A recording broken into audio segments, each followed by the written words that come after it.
Melinda Parker Johnson.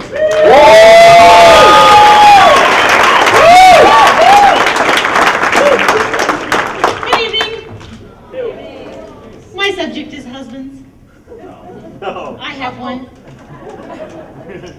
His name is David. My son picked him out. No, seriously, got in the car one night. He said, "Mom, I found the guy I want to be my dad." I said, "That's great, buddy, but that isn't how it works." About 6 months later, I met this tattooed, shaved head drummer whose heart desire was to ride a chopper. Yeah. I was looking for a suit. So we had one date just to please my son, and we've been together ever since. He's perfect, what can I say? Now don't get any ideas, ladies, because I never went to kindergarten and I never learned to share. Perfect or not, there's things we don't understand about men. You know, I think they've got this brain damage that causes them to be prone to this imperfection that I have come to call bigger, badder, better syndrome. Your man has it too. It's a syndrome that causes them to take an everyday thing and modify it till it's a physical representation of how cool, fast, or tough they are. Woo! They make something bigger, badder, better, right? They all got it. And it starts when two guys are sitting around looking at their stuff.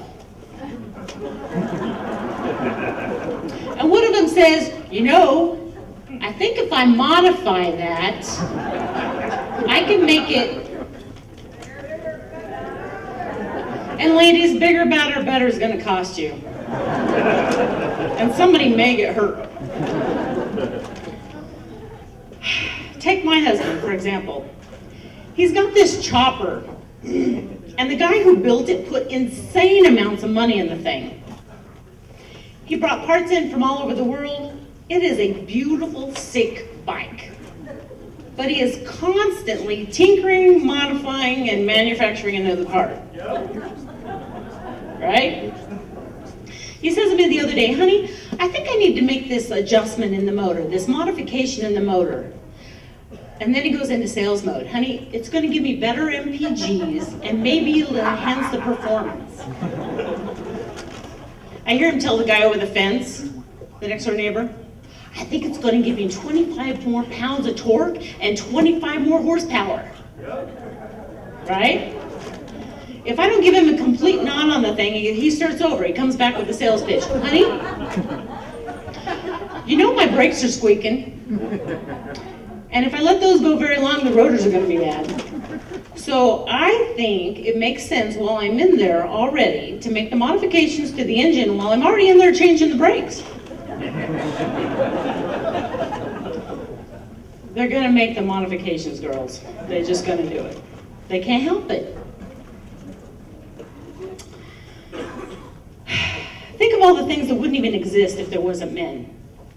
If women had to invent all of these things, they wouldn't exist. What about monster trucks? What about the space shuttle? There was two guys sitting around going, "You know, if we'd make a vehicle to go up into the air, we could wear like cool space garb and bounce around in anti-gravity." Right? What about pumpkin launchers? Two guys out in the field, they're having a competition who can throw pumpkins the farthest, right? One of them says, "You know, I think we could build a machine that would throw these for us." Okay, you're saying to yourself, I can hear you saying, "I don't have that, right? I'm a professional. I don't have that." So here's what I want you to do. I want you men, pull your cell phone out of your pocket. Do it quickly. I'm on a schedule. Pull your cell phone out. Hold it up like this. I can see a few. Okay, yeah. I see them. Okay, you don't think you have bigger, better, badder? Hold your hand up if your cell phone has the modification called internet access. Okay, keep them up. Keep holding it up. If your cell phone has the modification called HD video. See, right here. Number ready, last one. Keep holding them up. If your cell phone has the modification called video chat. Hey, it's the newest one, the most expensive one. Video chat. Okay, look around, girls. These are the sickest men in the audience. I'm just thankful I wasn't married to that guy who said to his buddy, you know, I think it's really cool that we can blow up a building, but I think I could build a bomb that could blow up portions of the planet. You know, the whole world's getting over, taking in the devastation of Hiroshima, and you gotta know there was two guys in white lab coats that were chest button when that mushroom cloud came up. Now, what men don't understand about women is shopping. David thinks we failed if we go in a store and we don't come out with something we purchased, right? Now, I may go to 15 or 20 stores, but once I bought that pair of socks, I know it's the softest, best pair of socks for the money. I don't know what he doesn't get about that. See, what we have to do is we have to understand the basic difference between men and women that cause all the troubles between the sexes. Now here's what it is. Given stress, sadness, depression, or boredom, women eat and shop. Right? Men invade another country. Recently I learned how good I have it. And I said to my dear husband, David, I said, honey, what is it you truly want? Without thought, he said, sex and respect. I said, honey, I'm just going to the mall. Pick something that'll fit on your credit card. So he says to me, okay, buy me a remote control for the ceiling fan in the office. Honey, girls, he has been working on this ceiling fan for about 2 weeks. Now it's like you're sitting there and a helicopter's landing on you. But on the bright side, the desk is really clean. There's no pesky papers laying anywhere. Have you ever thought about something that was so stupid you couldn't even tell anybody? I mean, we have. I mean, he doesn't ask for directions, and he doesn't park where I think that he should park anytime we go somewhere, right? Can you identify? But I keep telling him that it's biblical to learn from those people that did bad stuff in the Bible. It's biblical to ask for directions. Take Moses. He wandered around 40 years. You gotta know his wife and he fought about that. I can hear him now. For 49 years I've been telling you to stop and ask directions. No, I don't need help getting back on my camel. David says, I'm the emotional one. Not him, never him, no. I said, fine, next time somebody in the family dies, I'm not going to cry or eat a pint of Haagen-Dazs. No. I'm going to drive recklessly to the closest bar, get my nose broke, and spend the night in jail. And I'm not going to do it over something trivial like death in the family. I'm going to do it over something like some guy looked at me. Any single guys in the audience? Yeah, let's hear you. You want to be married one day? No.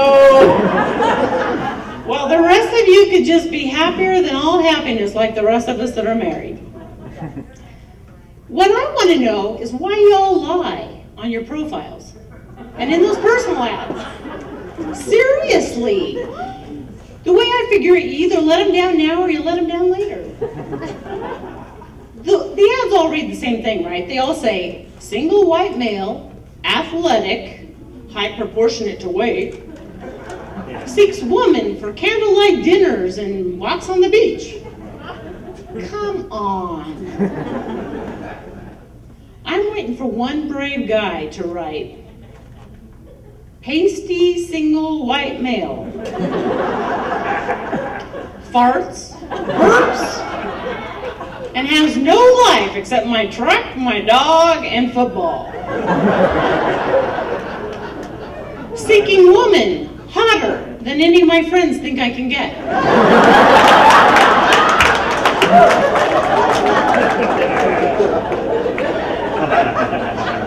You got to be careful though, because again, the biblical command is till death do us part, right? It's still in the vows, right?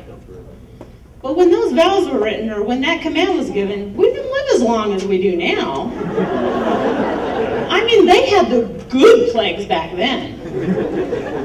I mean, before she quit laughing at your jokes, or her mother convinced her that you were no saint, some plague or famine came and took her out.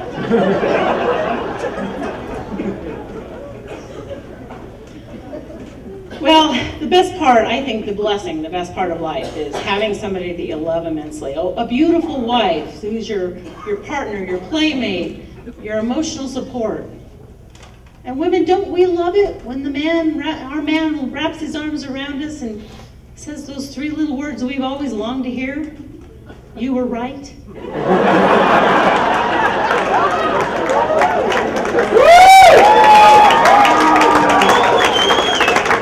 And to close, I'm going to give you a personal story of mine. So this summer, we have all the kids over for dinner and their spouses and all the grandkids, and we have a great time. And David and I are sitting out on the patio after dinner, and we're looking up at Mount Garfield and the mesa. He takes my hand, he pulls me in close, and he says, honey, would you do it all over again? Would you marry me again knowing what you know now? I thought to myself, you know, he used to really make me mad in the early years. And if I had killed him the first time I thought about it, heck, I'd be out of prison by now.